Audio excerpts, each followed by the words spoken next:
Once again, here's the statement of the fundamental theorem of calculus.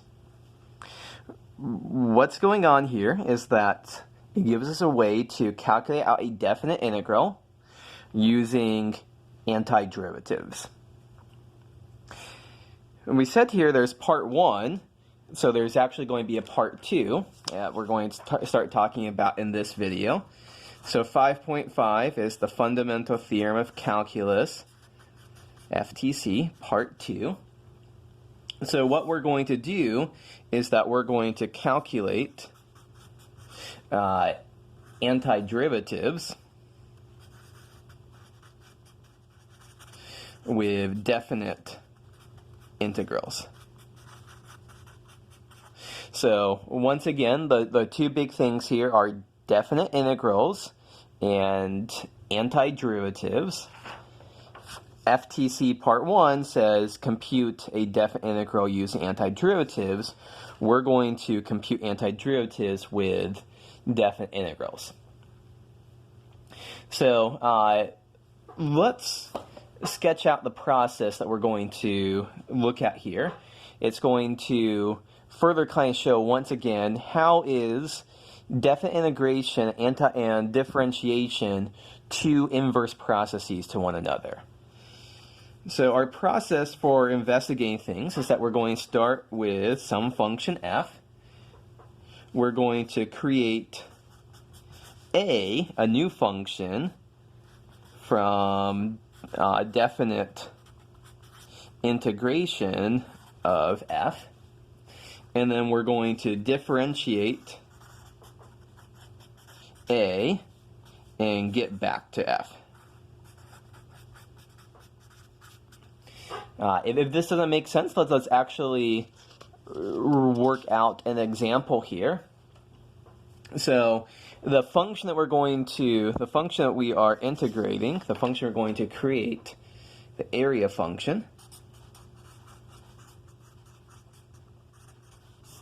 So it is defined to be a of x is the definite integral from a to x of f of t dt, where let me observe the others that are going on here. So this a, that is some constant that we're given here. So we sometimes say area function with lower limit a. This x right here, that's actually what this function depends on. And this f of, oops, I made a mistake. What mistake did I make there? That's supposed to be f of t dt. This t here is a dummy variable. It's what we're integrating with respect to. So what's going on here is that suppose that we have a is 0, and here is f of x. Here's our function. So 1, 2, 3. So a of 1 would be the area under f of x between 0 and 1. A of 2 would be this area. A of 3 would be this entire area under our function between 0 and 3, so on and so forth. So let's actually work out a particular example here. So if we have that f of x is equal to 4 minus x squared, and a is equal to 1, then a of x is the integral from 1 to x of, we don't write 4 minus x squared, we write 4 minus t squared, and we integrate with respect to t. So this is important. It's poor notation. We stick an x here, dx, because then we're using x in two different ways. When we do this integral, doing an integral will get rid of the t's, but one of our bounds is going to depend on x, and so that's how we're viewing this as a function of x. So when we do this calculation, so let's evaluate this integral. The antiderivative of 4 minus t squared is 4t minus t cubed over 3. And we're going to plug in x, and we're going to plug in 1. So plugging in x gives us 4x minus x cubed over 3. And then we have to subtract what we get when we plug in t as 1. 4 times 1 minus 1 cubed over 3. So this is 4x minus x cubed over 3 minus, so this is 4 minus a third, that's 11 thirds. So minus 11 thirds here. This is our area function.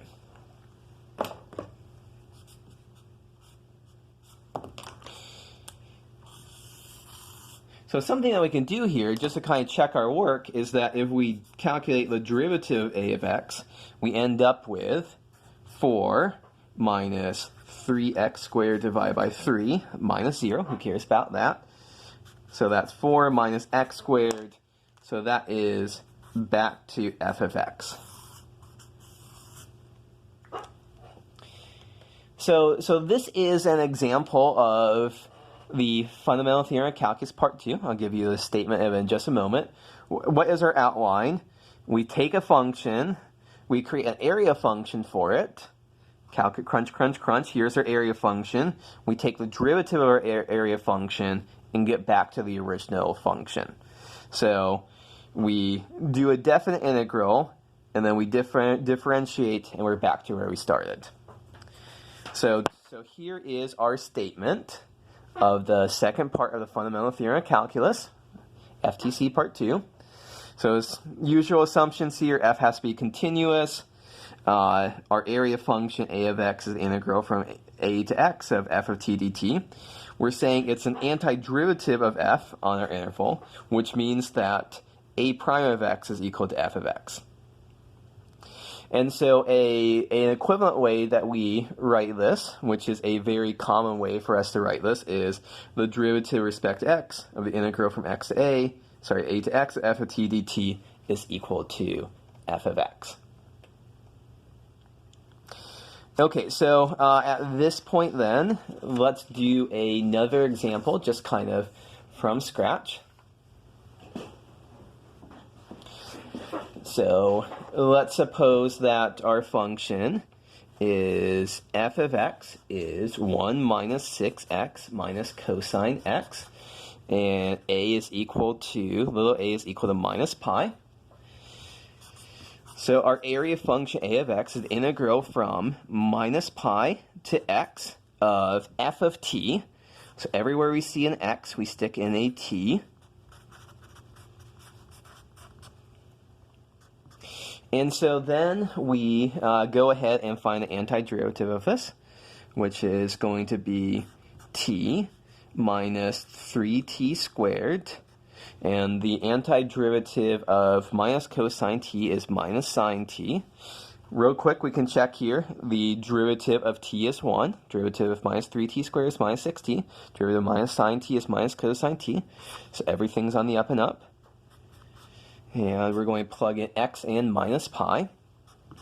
So when we plug in x, we get x minus 3x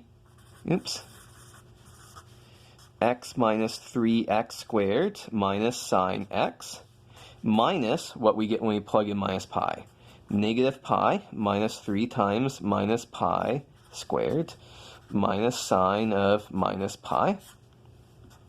So this is x minus 3x squared minus sine x plus pi plus 3 pi squared, and then sine of minus pi is going to be 0. So here is our area function. And then we can verify that everything works here. We take the derivative of this with respect to x. We get 1 minus 6x minus cosine x plus 0. And this matches exactly what we started with. Okay, so I want you to do one example of this. So I gave you a area function here. A of x is the integral between a to x of f t dt for f of, first time I made that mistake, f of t is equal to 12t squared minus 8t, and a is equal to 2. And then verify that relationship by showing a prime of x is equal to f of x. So for this function, for this setup here, do exactly the same thing that's on this slide.